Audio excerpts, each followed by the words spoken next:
Why would a criminal take chances by breaking into a house where there is no loot? Okay.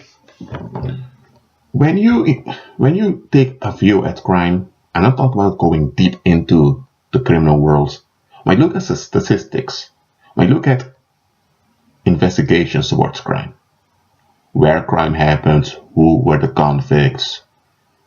As I mentioned before, most crime are rituals done from the occult world. I've made a video about that and I've explained that, so I'm not going into that again. Besides the occult rituals, there are real incidents that happen. Murders, rapes, robberies, there are incidents. But when you look at those incidents, you see a weird pattern. You often see groups of criminals targeting people that have no money. Now, if the theory that criminals are just greedy people that are looking for an opportunity to attack is true, if that theory is true, that would mean that people with money are targeted 24/7. And that's not the case. What you often see is that you have groups of people that break into houses where people live that have less to no money. Now, breaking in is a psychological heavy task because people tend to be more powerful in their own home than outside. In your own home, you have a psychological empowerment to act when things are happening. When you're out there, you tend to be more reserved. So a criminal is safer when he's robbing a bank or robbing a store than he is by breaking in. That is, unless the store owner has a gun. But in Europe where I'm staying at the moment, most don't. But even then, if you break into someone's house, you don't know if they have a hidden knife or a hidden gun somewhere. So breaking in is a very dangerous thing. And many criminals don't even want to go there.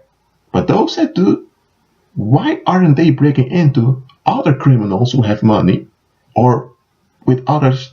I mean, it happens that they break in where people have money, of course, it happens. But often it doesn't. Now, why are they going after people that are broke? It's because it's not about the money. If it's all about the money, they would break in where there is money. By the way, most breaking-ins, when it comes to money, happen online through hacking.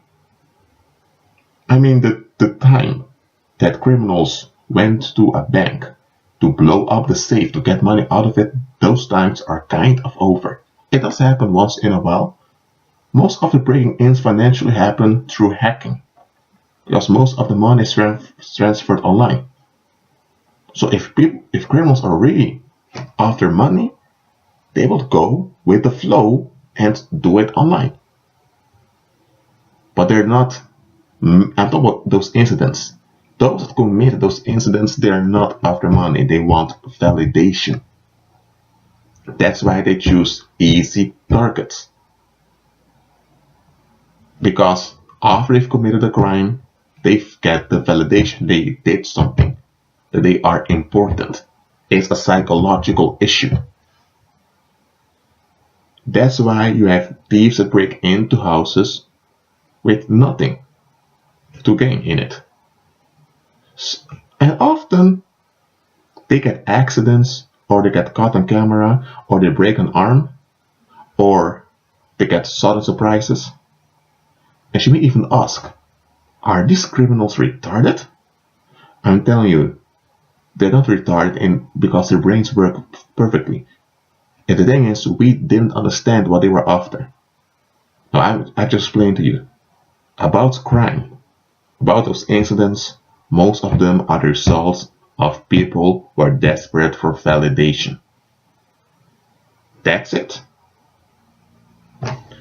So, what does this have to do with you? I want you to have understanding in why these things happen, so that you're not swept away emotionally by policymakers or by people that come with counterfeit solutions. Look, when you are with your bike outside, put a lock on it. You can put a camera at your house. I'm not telling you that because you don't have any precious things in your house that nobody's coming at your house. Or I'm not saying that because if you have a lot of precious things, people aren't coming to your house because they want validation, so they will choose easy targets. Alright? The best protection, or the official protection, is to agree with Christ. Because when you have this spiritual protection upon you, you are guarded against such things. There are those that go to the paranormal to get protection, and it is available, but there are plagues involved over there. And often such things will turn on you. Anyway, as a believer, remain in Christ, agree with Him, and just be at peace. Shalom.